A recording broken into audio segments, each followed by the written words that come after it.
This channel is supported by TrueFire. TrueFire is an online library of lessons from some of my favourite players. There's thousands of lessons on there. You can use the promo code JNC40 to get 40% off of any of their courses.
I was listening to an episode of the Guitar Hour podcast the other day from my buddies David Beebe, Jake Wilson, Dan Smith, and you might have heard of him, Tom Quayle, Goddess of the Ripped Jeans. This episode, I don't think Tom was actually on it. They were talking about some plugins and stuff, and Jake Wilson, they were talking about the neural amp modeler, and in context, Helix Native came up because I believe Beebs was talking about using the neural amp modeler, which is basically just like an amp cab section, and he was using Helix Native with that, because the Helix Native can do all the delays and all the reverbs and stuff. And in that episode, I think Jake said that he felt like Helix Native was expensive, and David was quick to correct him and mention that if you already have a piece of Helix hardware, that it's like severely discounted. I think it's like a quarter of the price, and less actually, I think, in most cases than a Neural DSP plugin.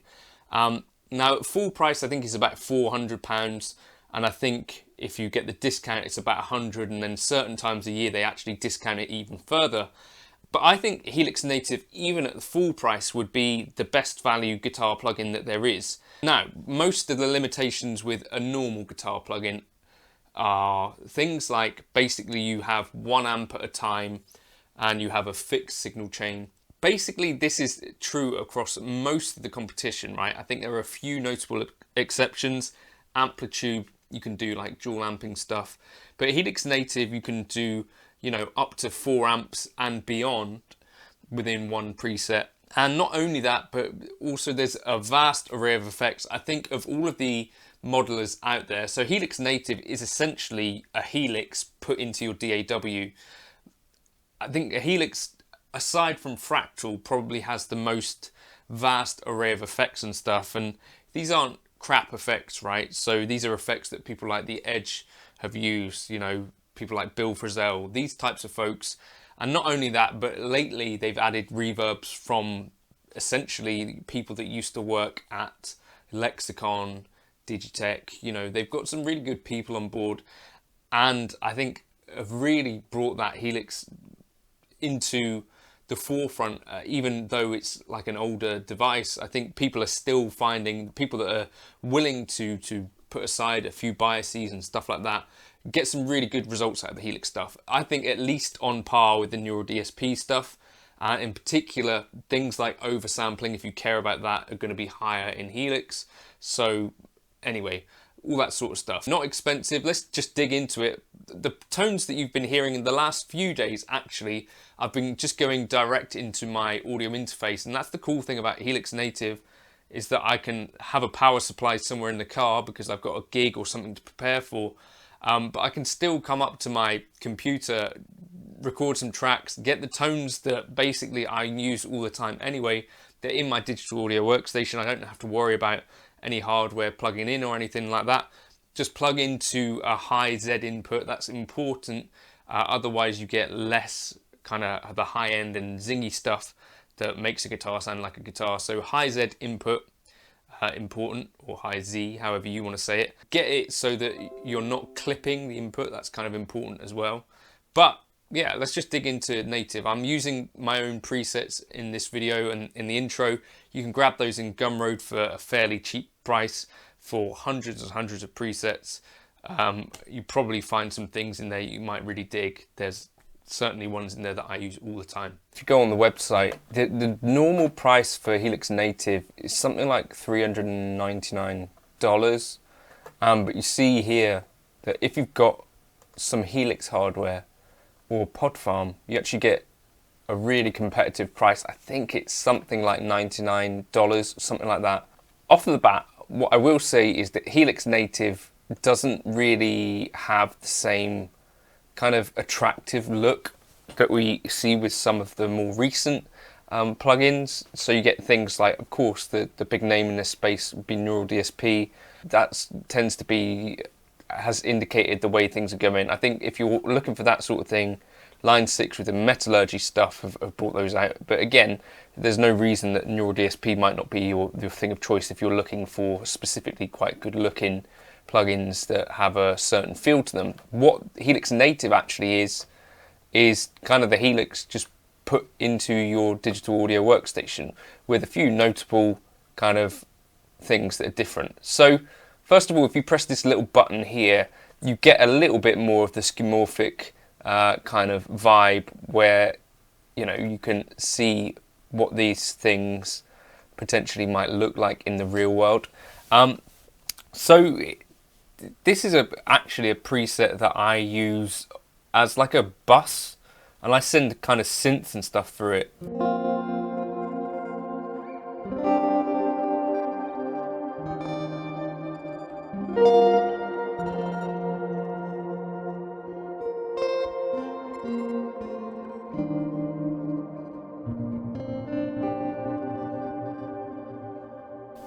So that's one of the things that I like about the Helix Native. It's not really just about even guitar playing. So I can use these with other instruments, particularly as well. I tend to use actually the Ampeg SVT plugin from Line 6 Yamaha Ampeg. But you know, you've got other stuff on here that you could use. You know, if you're doing a bass track, of course, you could pull up stuff for a bass, of course, if I knew how to do that. So, you know, you've got your bass amps, so you've got your SVTs, you've also got pedal wise some stuff, and synth basses into you know, an emulation of a bass amp can be really interesting. You've got the dark glass obsidian thing there. So basically I have a few kind of go-to things that I like to use.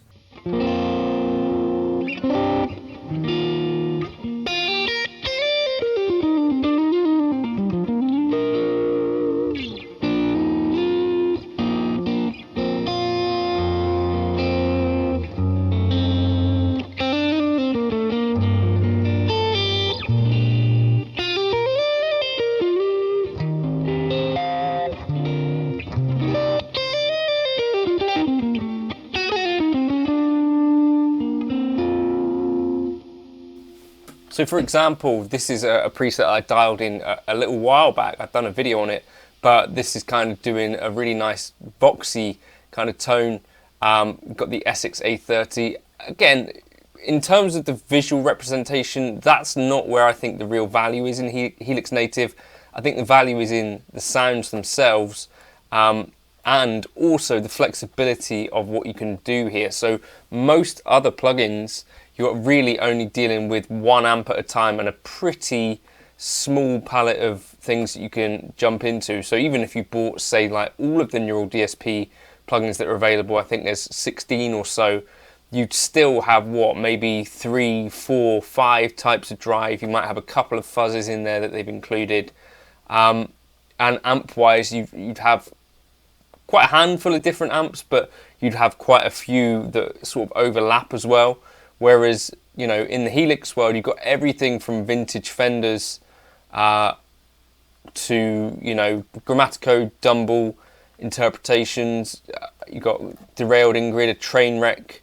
You've got a bunch of heavy amps, you know, you've got revs, diesels, all of this sort of stuff. And, you know, PV invectives. So there's a huge array of choice. And I think people that have A/B'd these things extensively, what you will tend to find is that Helix Native by default is a little bit quieter than some of the competing plugins. And that is part of why I think some people think it doesn't necessarily sound as good. I don't think that it's actually the case that there is a gulf in tone or anything like that. I think people that have spent enough time with Helix Native have figured out, you know, that actually it's a really decent sounding piece of kit. So that's one of my presets. You know, I've heard people say that Helix Native is expensive, but when you think about what's actually included for the money, there really isn't anything out there that even gets close to the value. This is like a nice 80s.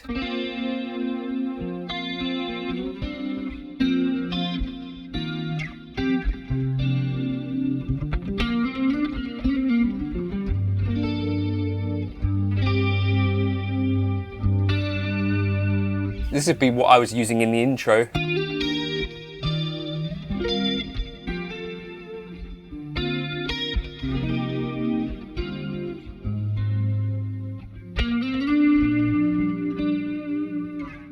And yeah, so another cool thing you can do actually is if you go to hardware compatibility, you can actually turn this off. So at the moment, basically anything that I run on here, I could run in a Helix, particularly if I've only got this one part here being run. You could basically set it up to be able to run on any of these pieces of hardware.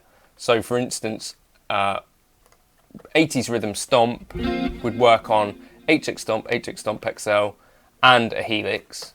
If I had stuff on this path here, it wouldn't run on an HX Stomp, and you can set it up to be behaving that way. Or you can run it in this kind of unlimited mode. And here you can basically go wild and kind of add all of the things that use as much DSP or whatever you want to call it in PC term. But there are little things that you kind of have to know. So like this is sounding weird at the moment, right? Now in each of the sort of analog style delays, there is this headroom setting. I don't know why that's not set as plus 12 by default, but basically you hear the difference there. If I was someone new to this, I'm thinking, well, that sounds a bit crap, right? I chuck the headroom up to 12.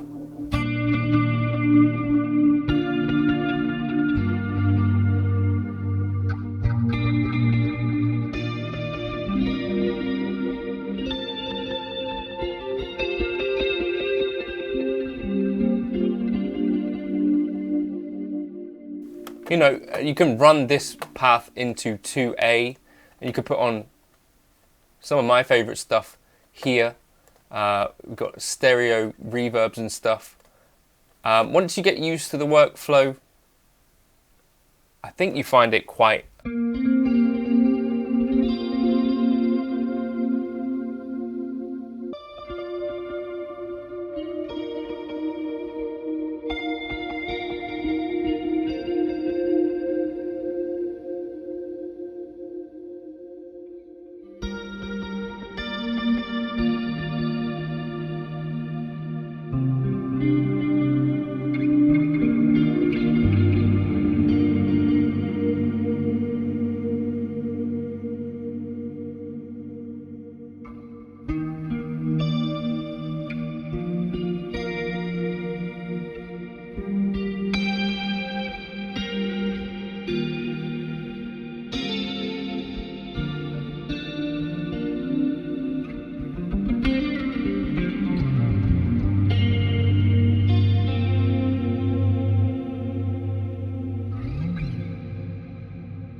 set the hardware compatibility back to Helix floor. Okay. Yes. But the other cool thing with this is that compared to your kind of other bog standard plugins, what you can do is build presets that have dual amps in them. Now, normally with other stuff, what you would have to do is presumably run multiple instances of the plugin, and sometimes these plugins aren't the most CPU efficient as it is, so running 2 of them might not be an option for some folks. But here you can basically, like in your Helix, just run 2 instances of an amp and get dual amp things happening. So if we pan, B level, B pan.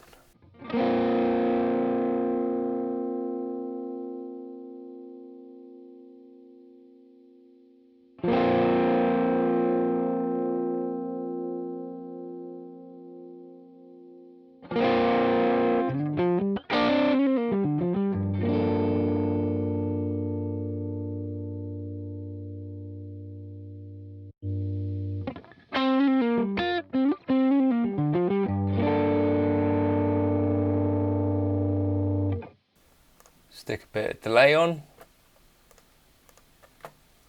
And again, like most of the other choices that you have out there, you might have a handful of delay types throughout, whereas in the Helix you've got tons and tons of choice.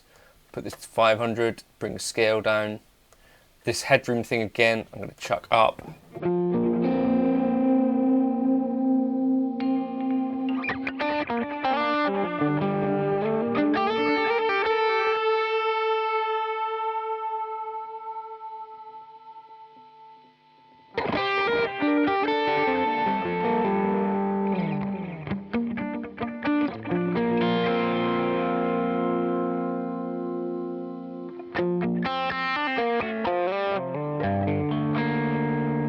Or funky things like the glitch delay, which we can actually time sync.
I think, to be honest, I would say that the Helix Native, even if you were paying full price, you get an incredible amount of stuff for the money.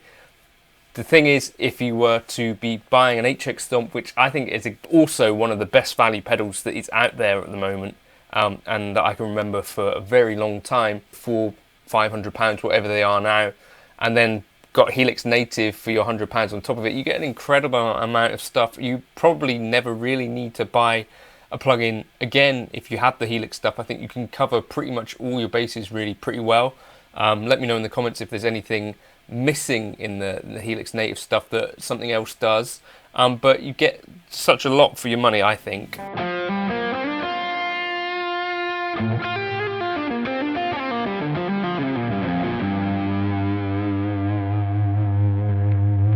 An output here, which is my go-to place if I want to try and get things as loud as, say, like the neural DSP stuff.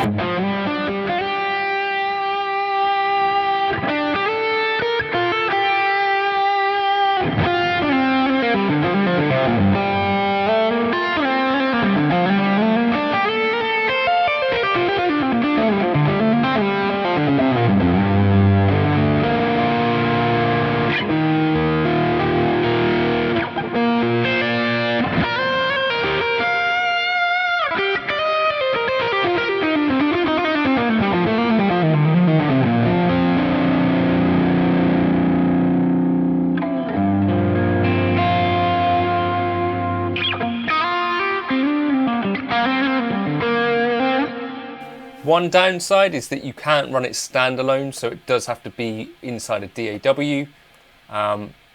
That's one thing to be aware of. Aside from that, I think it's got to be the best value plugin out there for a guitarist. Let me know your thoughts on that in the comments, and I'll catch you in another video soon. If you want to try any of my presets here, as I show you, basically these will run here in your digital audio workstation. All of the IRs and stuff that you might need I've included, and so you basically just have a bunch of fun.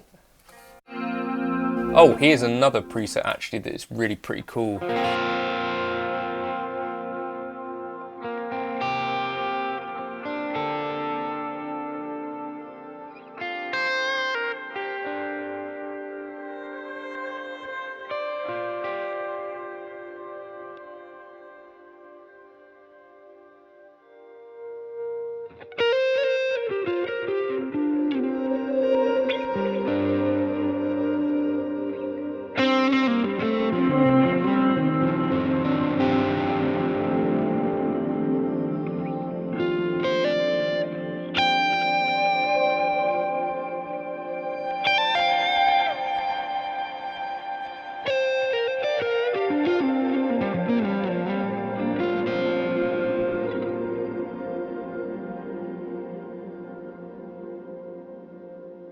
There's no other guitar plugin that can do that sort of thing, really, as far as I'm aware. We've got things going on there. We've got reverse delay on a separate path going in to another dual delay, and some stuff and things, and auto pans, and another reverb. Nothing else can really do that in the plugin world. So I think Helix Native, for those people that are looking for something a little bit different, I think is a little bit of a bargain, and I think underrated in the plugin world, to be honest with you. Yeah, so jump into the Gumroad folder if you want to check out some of these presets that I've put together, and yeah, I'll catch you in another video soon. Cheers.